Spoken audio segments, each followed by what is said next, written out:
They made a critical mistake when they decided to mess with me. I'm about to tell you the story of how a group of HOA officials turned my peaceful life into a living hell, and how I transformed that hell into a money-printing machine. That's right, they built a fence blocking the only road to my ranch, but apparently they never heard the saying, never anger a Texas rancher. Today I'm sitting here counting the money from my homemade toll booth while the HOA president explains to his superiors why their budget suddenly vanished. Where are you watching this video from? Drop a comment below if you've ever had a pleasant experience with an HOA.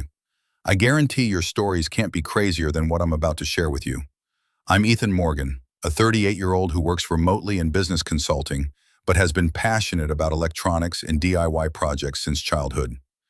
2 years ago, I purchased a 30-acre ranch outside Austin, Texas, to pursue my dream of self-sufficient living. The property wasn't much to look at when I bought it. Overgrown fields, a weathered farmhouse that had seen better days, and a ramshackle barn that looked like it might collapse in a strong breeze. But I saw potential where others saw problems. The land was fertile, the water rights were solid, and most importantly, it was far enough from the city to give me peace, but close enough that I could still get supplies when needed. I'd always been fascinated with technology and creating things with my hands since middle school. I'd been taking apart electronics and putting them back together, usually with improvements that sometimes worked and sometimes resulted in small, controlled fires that my parents weren't too thrilled about. Over time, I taught myself programming and electronics, which came in handy for automating various systems around my property. My first major project was an automated irrigation system that used soil moisture sensors and weather data to optimize watering schedules for my vegetable garden. It saved water and yielded an impressive harvest that first summer. Next came the solar-powered chicken coop with automated doors that opened at sunrise and closed at sunset to protect my flock from predators. I even rigged up a system that texted me when one of my goats was about to give birth by monitoring their movement patterns. My ranch became my sanctuary and creative playground, where I grew vegetables, raised chickens and goats, and designed technological solutions for farm living. Most weekends, local families would visit to buy fresh eggs and produce, and I occasionally rented out a section of the property for small events and camping trips. The road leading to my property had existed for over 50 years and passed through a small area managed by the Golden Meadows Homeowners Association. The neighborhood was about half a mile from my property, a collection of upper-middle-class homes with manicured lawns and coordinated mailboxes. Although I wasn't a member of the HOA, I had a recorded easement agreement from the previous owner that legally guaranteed my right to use this road. The document was clear. I had the permanent right to access my property via this route, regardless of who owned or managed the surrounding land. This arrangement worked perfectly for the past 2 years. I maintained friendly relationships with most of my neighbors, particularly Frank and Eleanor Hamilton, an elderly couple who had lived next door for 30 years and regularly purchased eggs and vegetables from me. Frank was a retired engineer who often helped me troubleshoot my more ambitious projects, while Eleanor would bring over her famous blueberry pies in exchange for fresh eggs. We had a good system going. Life was peaceful and productive, until that certified letter arrived in my mailbox one Tuesday afternoon. I remember it clearly because I just finished installing a new automated feeding system for my goats and was covered in hay and grease when I checked the mail. The official-looking envelope stood out among the usual bills and catalogs. Inside was a formal notice about an urgent HOA meeting at the Golden Meadows Community Center. What caught my attention was a vague reference to illegal road usage issues and security enhancement proposals that would be discussed and voted on. I was confused since I wasn't an HOA member and had legal rights to use the road. The letter seemed deliberately ambiguous, with corporate jargon that obscured rather than clarified its purpose. After reading it several times, I decided to attend the meeting to clarify any misunderstandings. Little did I know that this HOA meeting would be the beginning of a 6-month battle, and only one side would be left standing when it was all over. The day of the meeting arrived with an unusual spring thunderstorm. The rain pounded on my truck as I drove the familiar route to the Golden Meadows Community Center. The irony wasn't lost on me. My right to drive this very road was apparently up for debate. I parked my muddy pickup truck between 2 spotless luxury SUVs, already feeling out of place. My work boots left wet tracks on the polished floor as I entered the community center, earning disapproving glances from several well-dressed residents. On Thursday evening, I walked into the community center, where about 20 residents were already seated in neat rows of folding chairs. I recognized some familiar faces, including Frank Hamilton, who gave me a concerned nod from across the room. At the front of the room stood a tall man in an expensive suit whom I'd never seen before. His salt and pepper hair was perfectly styled, and his leather shoes gleamed under the fluorescent lights. He had the practiced smile of a politician or a car salesman, the kind that never quite reaches the eyes. He introduced himself as Maxwell Bennett, the new HOA president, recently relocated from a successful real estate development career in Dallas. He added with obvious pride beside him was Patricia Lawson, the HOA manager, whose perpetual scowl seemed permanently etched onto her face. She clutched a tablet to her chest like it contained state secrets and eyed me with immediate suspicion. Maxwell kicked off the meeting by discussing various community matters, landscaping contracts, the upcoming community pool renovation, and the annual summer barbecue, before eventually getting to what he called the Ranch Road situation. The casual way he transitioned to this topic, as if it were just another item on the agenda rather than something that could dramatically impact my life, made my blood pressure rise. I noticed Frank shifting uncomfortably in his seat. "As many of you know," Maxwell said with practiced authority, adjusting his expensive-looking tie, "we have plans to develop Golden Meadows estates on the land adjacent to our community. This premium housing development will significantly increase all of our property values by at least 30%.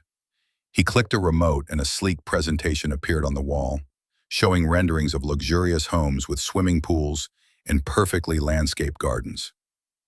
Phase 1 will include 12 executive homes starting at $1,200,000 with a private clubhouse and tennis courts exclusively for Golden Meadows residents," he continued, as appreciative murmurs rippled through the audience. "However, we face one obstacle, the unsightly ranch that creates unwanted traffic through our beautiful community." My blood began to boil as I realized he was talking about my property. The way he said ranch made it sound like a toxic waste dump rather than a productive farm. Maxwell continued, displaying architectural renderings of a massive security gate and fence system to beautify the entrance and control undesirable traffic, a thinly veiled reference to me and my visitors. The security gate will feature stone columns, professional landscaping, and a state-of-the-art access system that will enhance both security and property values, he explained, clicking through more images. Construction is scheduled to begin tomorrow and should be completed within 3 days. Couldn't stay silent any longer. My chair scraped loudly against the floor as I stood up, drawing all eyes in the room. "Excuse me," I said, trying to keep my voice steady despite my rising anger. "I'm Ethan Morgan, the owner of that unsightly ranch you mentioned. I have a legal easement granting me access to my property via that road. You can't just block a legally established right-of-way without any notice or discussion." The room fell silent. Maxwell's expression changed from surprise to disdain in an instant. He clearly hadn't expected me to be present or to speak up. He recovered quickly, though, forcing a condescending smile that made me want to knock his perfect teeth out. "Mr. Morgan, while you may have had some informal arrangement in the past, the HOA has full authority over community roads and security measures," he stated with an air of authority that suggested the matter was already settled. "Besides, your farm operation is an eyesore that's depressing property values in our community. The board has already approved the security gate project unanimously." He gestured to a group of nodding men and women in the front row, who I assumed were board members. "Of course, we're not unreasonable. You'll be able to purchase an access card for an annual fee of $300. That's quite generous considering the increased property values and security we're providing." I felt my face growing hot with anger. This isn't an informal arrangement. It's a recorded easement filed with the county. That's a legal right that you can't simply vote away. I looked around the room, making eye contact with several residents. "And my farm has been there for decades, long before most of your houses were built. The previous owner had no issues with the community, and neither did I until now." Maxwell's smile never wavered, but his eyes hardened. "Well, times change, Mr. Morgan. The board has made its decision. The construction starts tomorrow. I suggest you apply for your access card promptly to avoid any inconvenience." With that, he smoothly moved on to the next agenda item, as if the matter was settled. After the meeting, I stood in the parking lot, still seething with anger. The rain had stopped, but water dripped from the trees overhead, matching my dark mood. George Miller, a longtime resident I recognized from previous community events, approached me cautiously. He was a man in his 60s with kind eyes and a perpetual worry line etched into his forehead. Looking around nervously to ensure no one was watching, he shared something disturbing. Bennett promised investors he'd increase property values by upgrading the area and eliminating undesirable elements, meaning your ranch, George whispered. He needs your land for the full development. This gate thing is just the first step to pressure you into selling. George's voice dropped to a whisper. He's done this before in other communities. First comes the access restrictions, then mysterious code violations, then water access problems. He'll make your life hell until you give up and sell. I thanked George for the information, feeling a growing sense of dread. When I asked to see documentation about my easement rights, Maxwell claimed they were under review and temporarily unavailable. Legal is looking into the validity of old easements in light of our new security requirements, he said dismissively. I'm sure we'll sort it all out eventually. The implication was clear. He was buying time while moving forward with his plans. As I drove home that night, the headlights of my truck cutting through the darkness, I couldn't shake the feeling that I was about to be railroaded by people with more money and connections than I had. That night, I called my friend Olivia Inwin, a local real estate attorney I knew from college. Despite the late hour, she picked up on the third ring. I explained the situation while pacing back and forth in my kitchen, occasionally stopping to peer out the window, as if expecting to see bulldozers already heading my way. Olivia listened carefully, occasionally asking clarifying questions. When I finished, she let out a low whistle. Ethan, these HOA types can be ruthless, but they can't simply ignore a recorded easement. That's not how property law works, she explained, the sound of keyboard clicks in the background suggesting she was already researching. First thing tomorrow, go to the county registry office and get a certified copy of your easement. If it's properly recorded, they can't legally block your access. But fighting this could take months and cost thousands in legal fees. Her words weren't exactly comforting, but at least they gave me a direction. What about tomorrow? They're starting construction in the morning, I asked, anxiety creeping into my voice. Can we get an emergency injunction or something? Olivia sighed. Emergency injunctions take time too, Ethan. At least a few days, maybe weeks, depending on the court calendar. Document everything. Take photos, record interactions, keep copies of all communications. If they actually block your access completely, call the sheriff. That could be considered legal imprisonment on your property. We talked for another half hour, outlining a strategy. By the time we hung up, it was past midnight. Before going to bed, I grabbed a flashlight and walked down my driveway to the main road. Sure enough, there were survey marks and stakes along the roadside, bright orange flags and spray-painted lines marking where the fence and gate would go. They had clearly been planning this for some time. I had a restless night, thinking I had a few days to resolve the legal issues. But when I woke up the next morning to the sound of heavy machinery, I realized the situation had escalated dramatically overnight. The distinctive beep, beep, beep of construction vehicles backing up dragged me from sleep just after dawn. I threw on clothes and rushed outside, still pulling on my boots as I ran down the driveway. From my front porch, I watched in disbelief as a construction crew erected an 8-foot metal fence and installed an electronic gate directly across my access road. The fence extended in both directions from the gate, effectively cutting off my property from the main road. A large yellow excavator was digging post holes while workers poured concrete for the gate foundations. I rushed over, demanding to speak with whoever was in charge, but the workers simply said they were following orders and couldn't stop the project. "We're just doing what we're paid for, sir," said a worker in a hard hat, not meeting my eyes. "You'll have to talk to the HOA management if you have concerns." Within an hour, Maxwell arrived with Patricia in tow, both of them dressed immaculately despite the early hour in construction site. Maxwell smugly waved what he claimed was a building permit at me, though he was careful not to let me examine it closely. "This is HOA property, Mr. Morgan," he announced with barely concealed satisfaction.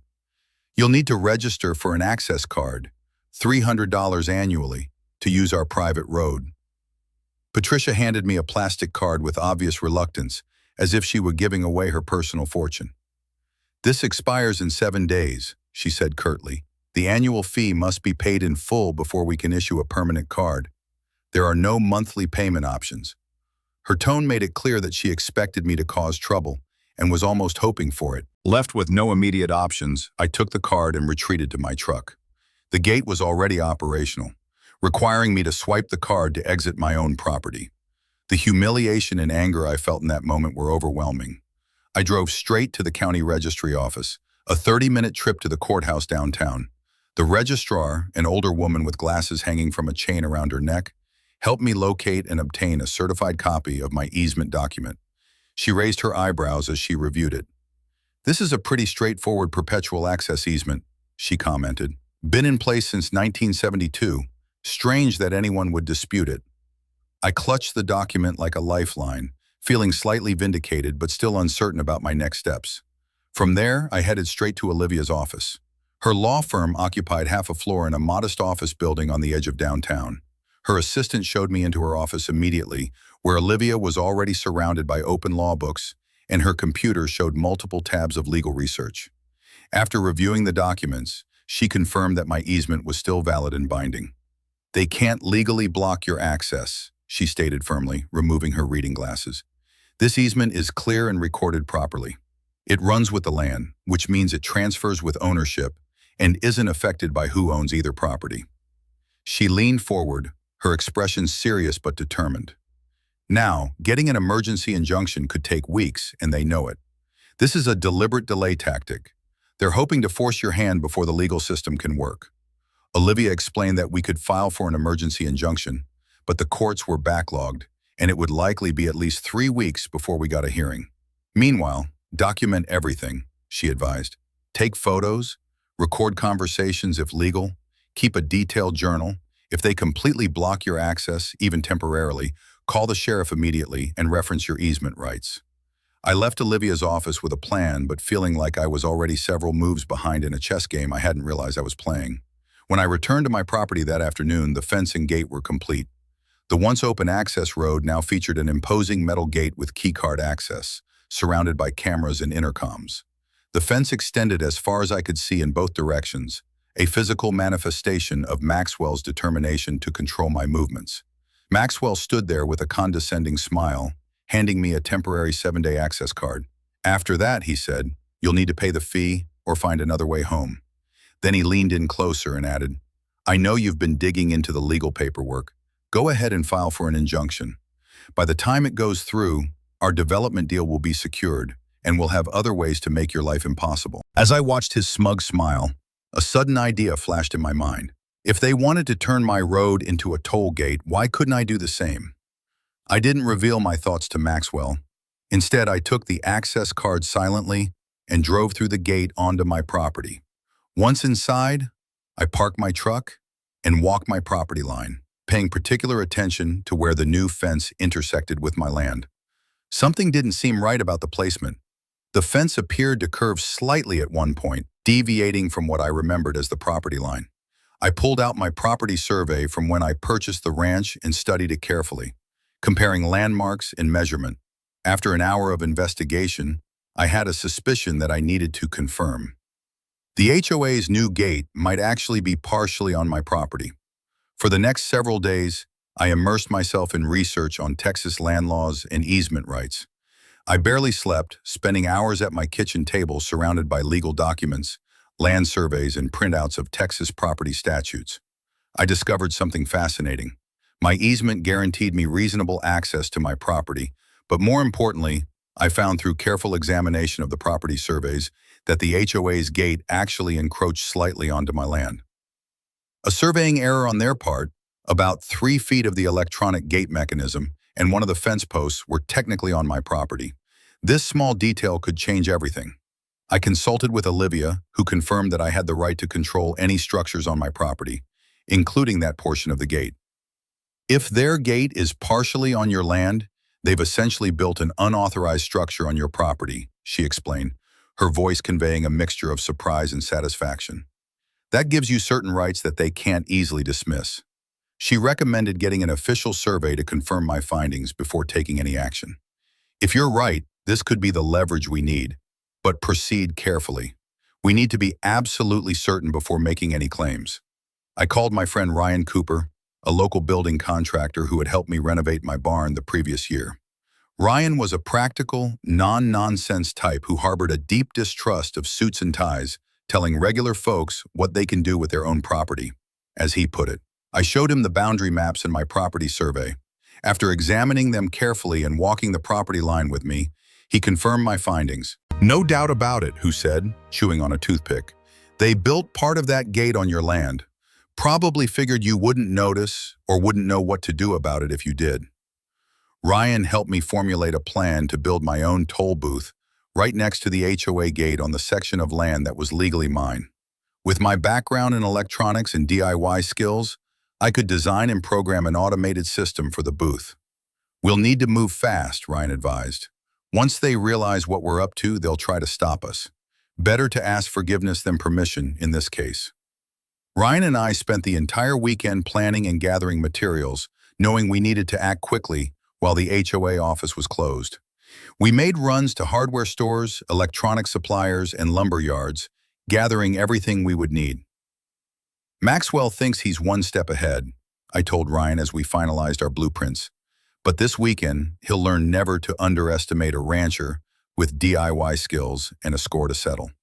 Saturday evening, we began construction. Ryan brought two of his most trusted workers, and I called in a favor from a buddy who specialized in electrical work. We worked under floodlights, the sounds of power tools occasionally drawing curious glances from passing cars. Thankfully, Maxwell and Patricia didn't make an appearance. Perhaps they thought their victory was already secured. Ryan and I worked through Saturday night into Sunday morning, constructing a professional-looking toll booth adjacent to the HOA gate, firmly on my property. We built a small but sturdy structure with a covered operator area, a lifting arm barrier, and clear signage. I designed and installed the electronic systems myself, including cameras, a payment terminal, and an automated barrier arm I had programmed to lift after payment was received. We installed professionally printed signs reading, "Parking, please pay toll road, $20 per crossing, caution, 10 cents monthly pass." The signs were printed at a local print shop that had rushed the order from me as a favor. The owner had his own HOA horror stories and was delighted to help.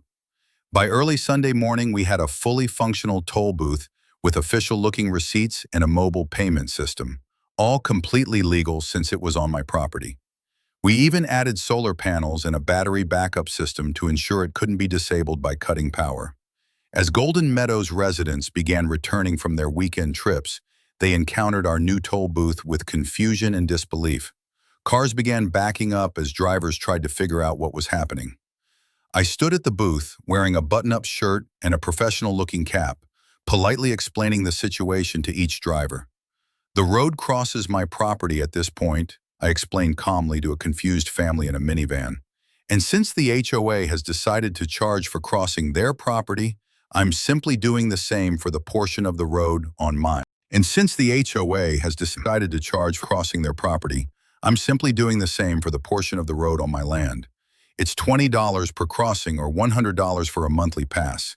I accept cash, credit cards, or mobile payments." Some residents were angry, others found it amusing, but most paid because they needed to get home. A few tried to argue or threaten to call the police, but I simply smiled and pointed to the property survey posted clearly on the booth. "Feel free to call them," I said. "I've already discussed this with local law enforcement. This is my property and I'm within my rights." By mid-afternoon, word had spread throughout the neighborhood, and some residents began taking pictures and videos of the toll booth. I knew it was only a matter of time before Maxwell found out. Sure enough, around 4 p.m., Patricia discovered the toll booth while returning from grocery shopping. Her shocked expression as she rolled down her window was priceless. "What is the meaning of this?" she demanded, her face reddening. "This is illegal. I'm calling Maxwell right now."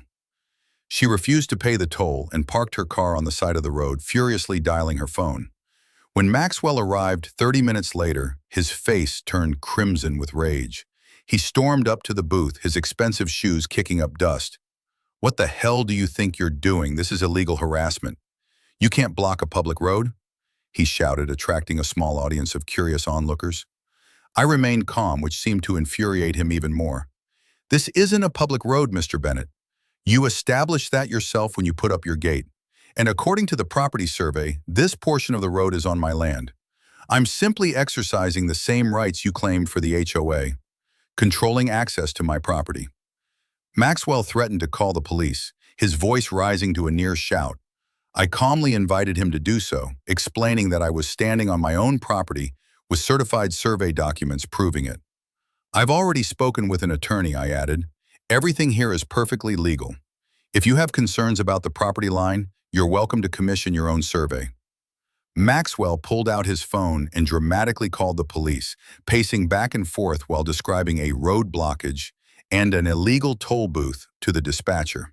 Within 20 minutes, Officer Ramirez arrived, a middle-aged cop with a non-nonsense demeanor who I'd met previously when reporting a trespassing incident. Officer Ramirez listened to both sides and carefully reviewed my documentation, including the property survey and easement papers. After a thorough examination, he turned to Maxwell. "Sir, this appears to be a civil matter, not criminal. Mr. Morgan is on his own property according to these surveys. If you dispute the property line, that's something you'll need to address through civil court." Maxwell sputtered indignantly, insisting that I was breaking some law, any law. Officer Ramirez remained professional but firm. "Unless you have documentation showing this is your property, there's nothing for me to enforce here. I suggest you consult with your attorney." As Officer Ramirez drove away, Maxwell stood there, red-faced and helpless. But I knew this was just the beginning. War had been declared, and Maxwell Bennett wasn't someone who would surrender easily. The following Monday, Maxwell called an emergency HOA meeting to discuss strategies for dismantling my toll booth. From what I heard later from Frank, Maxwell presented me as a dangerous troublemaker who was threatening property values and community safety. The HOA hired William Davis, an expensive attorney who specialized in real estate disputes. Within days, I received a threatening letter on law firm letterhead demanding I cease operations immediately, claiming various violations of local ordinances, easement misinterpretations, and public nuisance laws. I forwarded the letter to Olivia, who dismissed most of the claims as legal intimidation with little substance. I didn't budge. My toll booth continued functioning, bringing in thousands of dollars in just the first few days. Golden Meadows residents were increasingly frustrated, not with me, but with Maxwell for escalating the situation instead of resolving it. Many began to question why they should pay twice, once to me and once to the HOA, just to get to their homes. The HOA tried various sabotage attempts in the following days. First, they cut power to the area around my booth, but my solar panels and battery backup kept everything running smoothly. Then, they sent building inspectors to find violations, but Ryan had ensured all our construction met or exceeded county codes. They even tried to have my toll classified as a business, requiring special permits.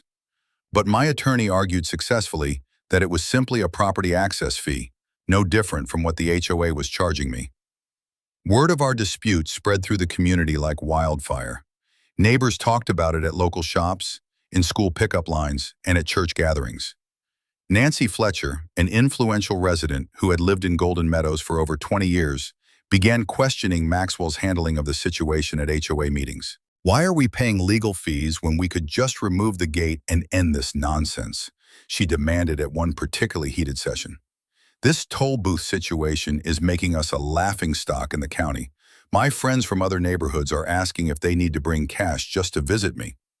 Other residents echoed her sentiments as they continued paying tolls to enter their own neighborhood. Meanwhile, Zoe Sullivan, a local reporter for the Austin Chronicle, contacted me for an interview about what she called the toll war. I invited her to the ranch, showed her the documentation, and explained the situation from my perspective. "I didn't start this fight," I told her. "I just want the access I'm legally entitled to. But if they're going to charge me for crossing their land, I don't see why I can't do the same." Her article detailing the dispute and Maxwell's heavy-handed tactics ran the following Sunday and quickly went viral online, garnering support from communities across the country who had their own HOA horror stories. Local TV stations picked up the story next, and soon my little toll booth became something of a tourist attraction, with people driving by just to see it and take selfies. The attention and increasing resident dissatisfaction should have pushed Maxwell toward a resolution, but instead he doubled down.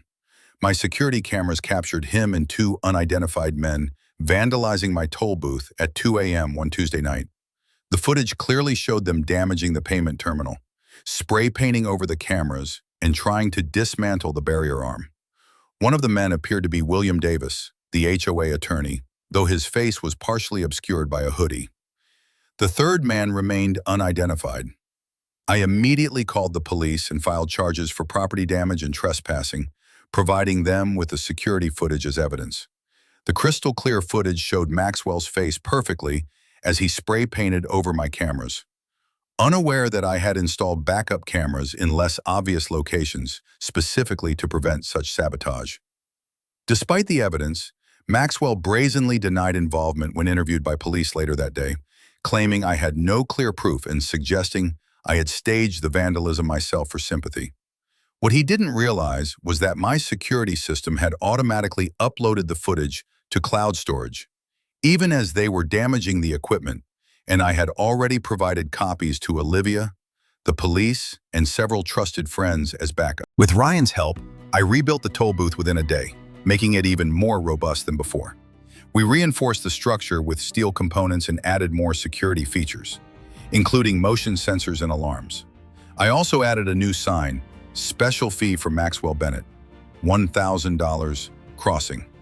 Publicly releasing the vandalism video on social media, it spread quickly through community groups and neighborhood forums, causing significant embarrassment for Maxwell and the HOA board.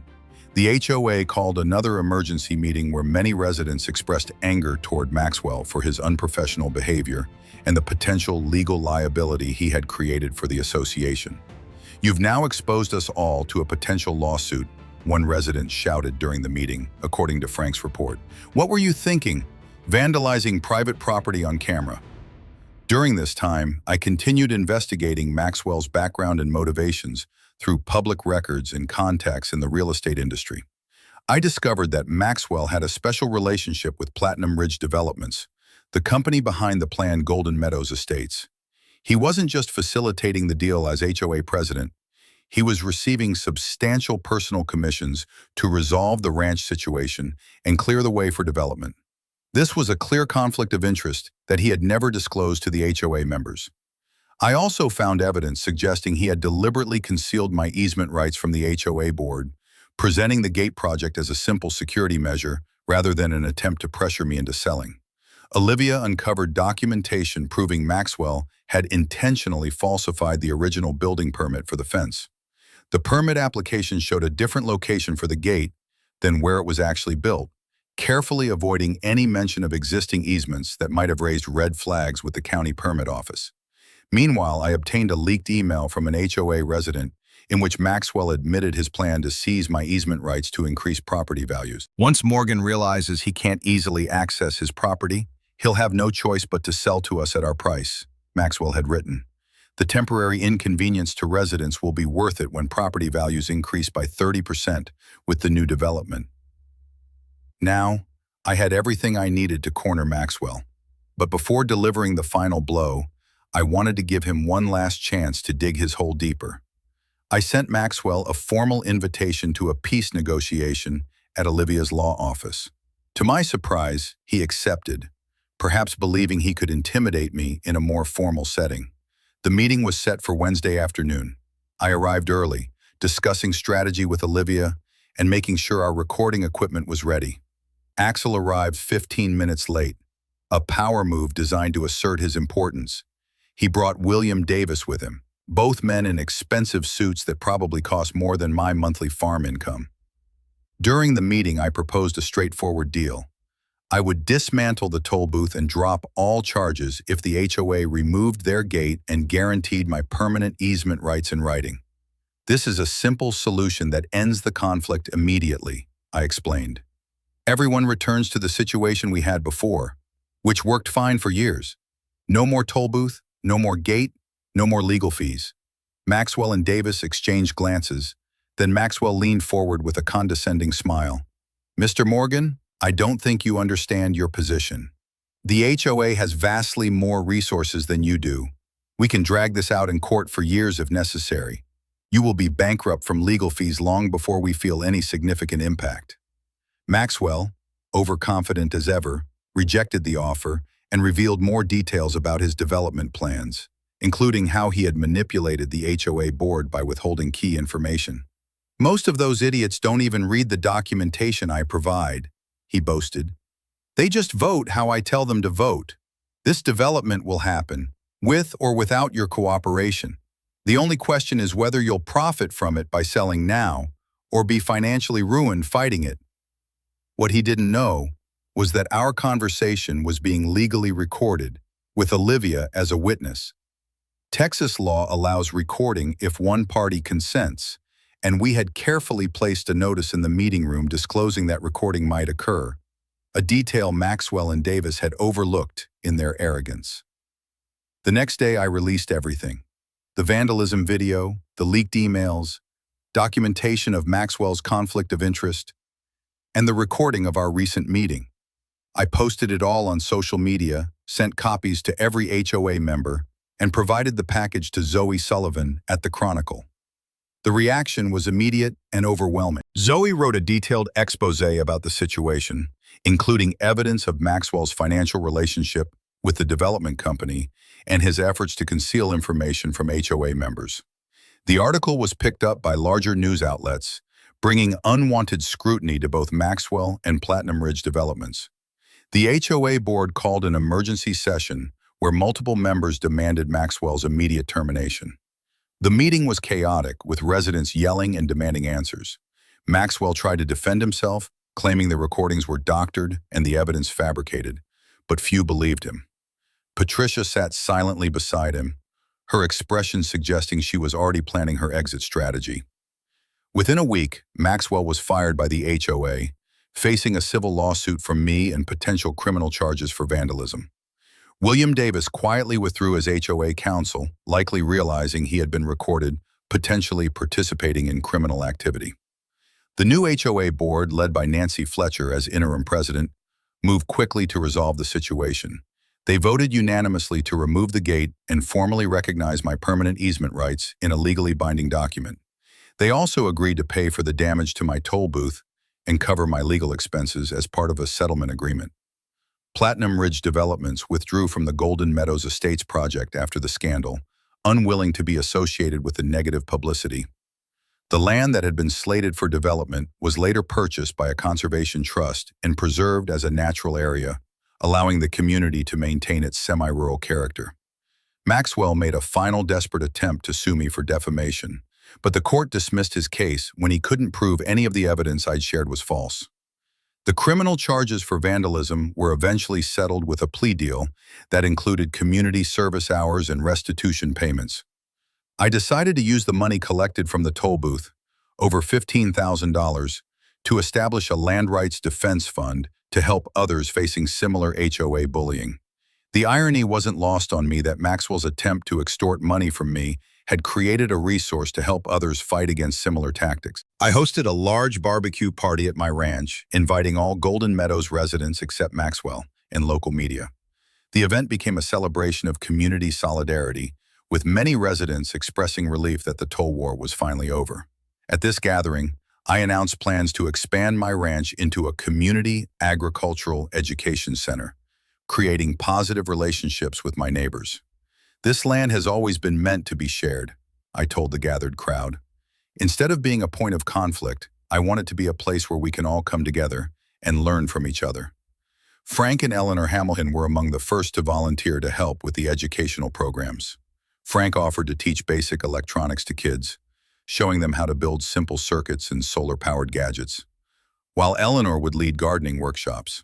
Other neighbors soon joined in, offering their own skills and knowledge. What had started as an adversarial relationship between my ranch and the community was transforming into a collaborative partnership. 1 year later, my ranch had become a community hub featuring gardening classes, farmers markets, DIY workshops on agricultural automation, and weekend events. Local schools brought students for field trips, and the University Agricultural Extension Office partnered with us for research projects. Maxwell was forced to sell his home and relocate after being ostracized by the community. I installed a small sign where the toll booth once stood. Never pick a fight with a rancher who knows how to build things and has too much free time. The former gate location was transformed into a welcoming entrance with wildflowers and a seating area. The HOA underwent significant reforms, requiring transparency and limiting the president's authority. George Miller joined the board and advocated for reasonable enforcement of community standards. My DIY skills found new purpose as I helped neighbors set up solar systems and automated irrigation. I published an online guide to farm automation that gained popularity among small-scale farmers nationwide. The toll booth was dismantled, but I repurposed parts of it.